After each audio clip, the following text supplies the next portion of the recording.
Hello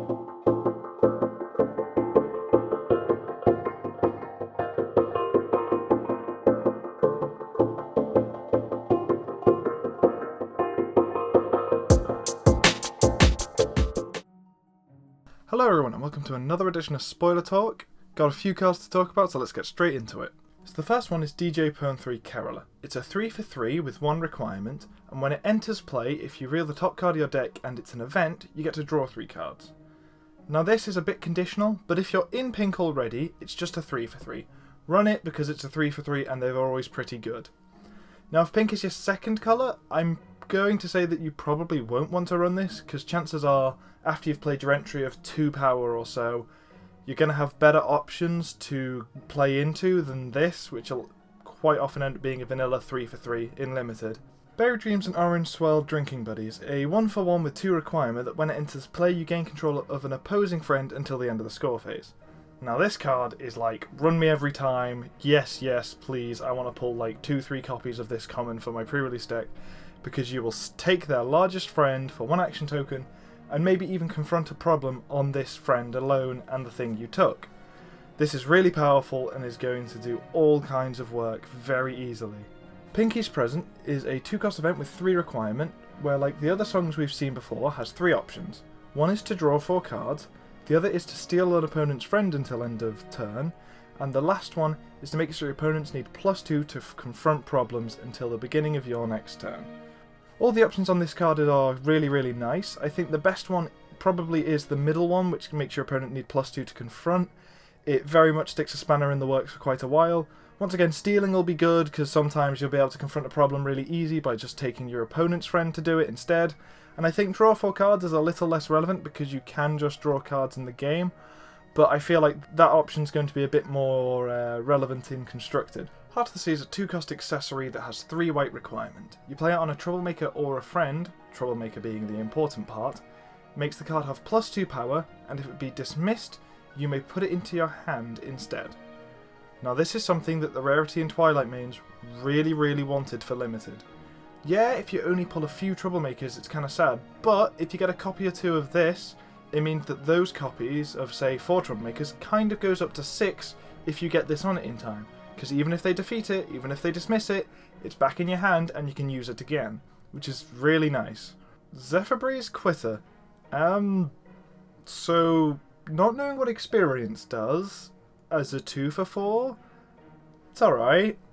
Goes home and KOs itself. Pretty bad. But I feel like if we learn what Experience does, chances are we'll brighten up to this card a lot more and it'll be really interesting and probably quite good, but I wouldn't say exceptional because it's a bit fragile to literally any purple movement event. We then have Cloud Chaser and Flitter, 2 on the team. A 2 for 2 with 2 blue and 2 yellow requirement. It has Calming 2, likes the number 2 apparently, and whenever you move another character with 2 or less power, you may move this card.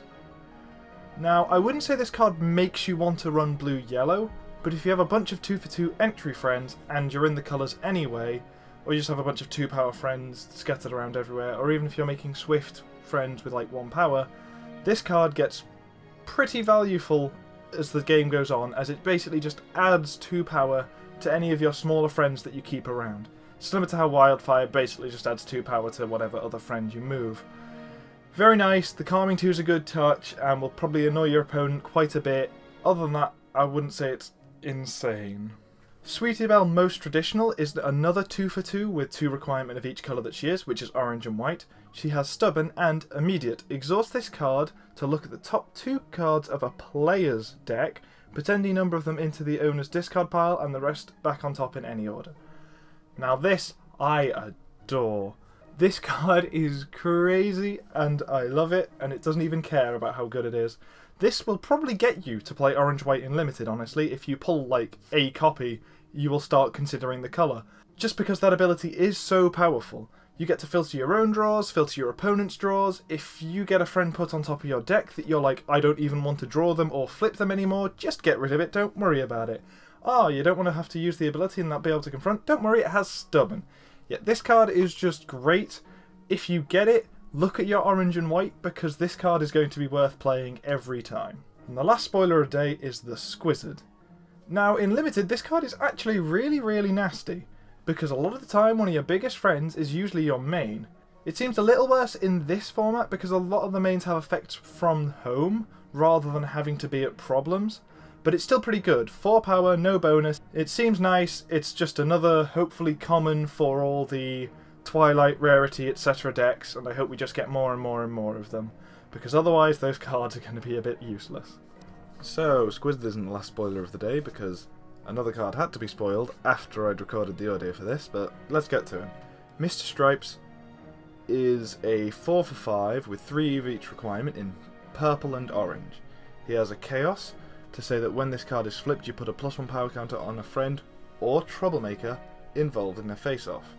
He has Prepared and has an immediate effect that is exhaust this card to exhaust an opposing character involved in a face-off. Now, he doesn't have to be involved in the face-off to activate his ability, which is really nice. A 4 for 5 is big, and in Limited, big friends are always good. Orange-purple is a good colour combination, and I'm just surprised they didn't give this stubborn, unlike, you know, everything else in purple-orange that has an exhaust ability. Other than that, this card's really good. I like the whole design of being able to make your troublemakers bigger, interact with them a bit more with just, say, resources and chaotic effects. This card is completely solid. Does it make you play purple-orange? Probably not. You won't be like, oh, I've got it, I need to play it now, because 4 action tokens is a lot. But yeah, definitely a good card if you're in the colours. Even if it's hard for you to get 3 requirement, definitely run it. So, thanks to the new spoilers, I am slowly getting more and more hyped for the next set. They having the same effect on you? Tell me in the comments below. Just thought I'd ask. Anyway, thanks for watching, and I'll see you next time, guys. Hello there, welcome to the credits. I know that I announced in text that I'd probably try and do weekly videos because of all the breaking of my stuff, but everyone's come back for Easter to visit, and I've been very busy with my social life. So I'm going to say that the weekly videos are going to be delayed until the new set comes out.